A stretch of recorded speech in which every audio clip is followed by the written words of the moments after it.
All right, any second now, we should be able to get that pool feed from the White House. We shall see. The president is already making it clear that the government could be shut down for a long time.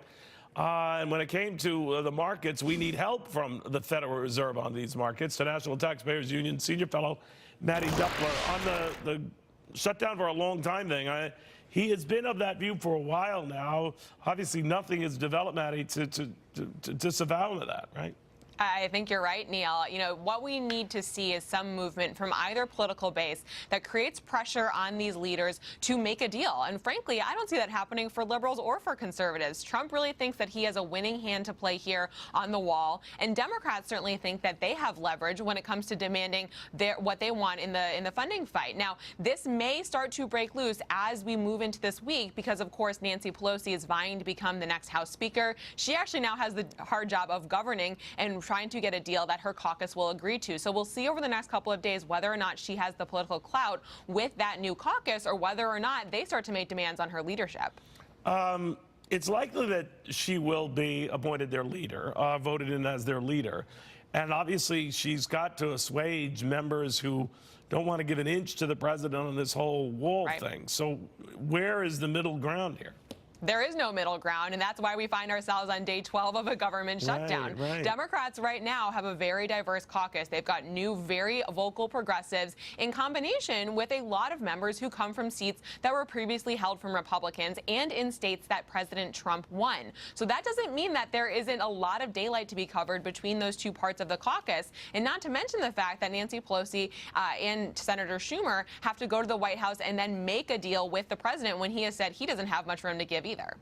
And meanwhile, the president does notice these markets. He's not oblivious to them. He married to them when they were going up, not as much when they're going down, and blaming the Federal Reserve for a lot of what's going on. There's talk that he wants to sit down with Jerome Powell, the Fed chairman.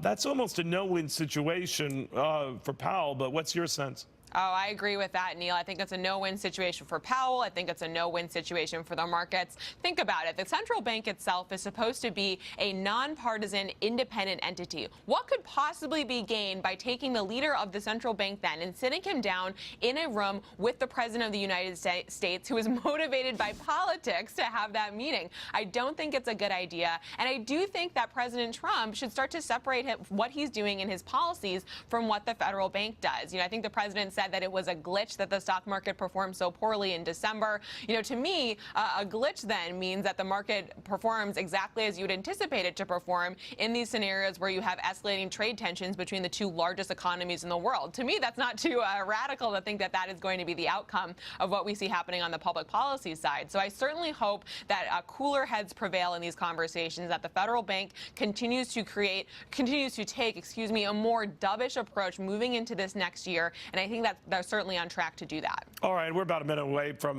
going to this pool feed from the White House with his cabinet. He's got a lot of acting officials in their capacity, defense, his chief of staff.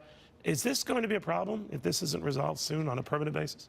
You mean in terms of taking acting officials and having folks? Well, remember, a lot of folks, this certainly is not the truth, the chief of staff, but with Secretary of Defense, these are all Senate-confirmed positions. So the question then is it better to have an acting official there who's already in the job and creating and doing the job that they need done at that moment, or is it better to have someone languishing in Senate confirmation? I'm not quite sure. I think that's a good question for the Senate Majority Leader and his caucus. I certainly think that there's a lot of appetite to get those sorts of nominations through in the Senate, but it really depends on whether or not the administration wants to put those names forward. Right now, I think there are very capable people serving in those capacities. All right, Mattie, thank you. Now to the president. Thank you.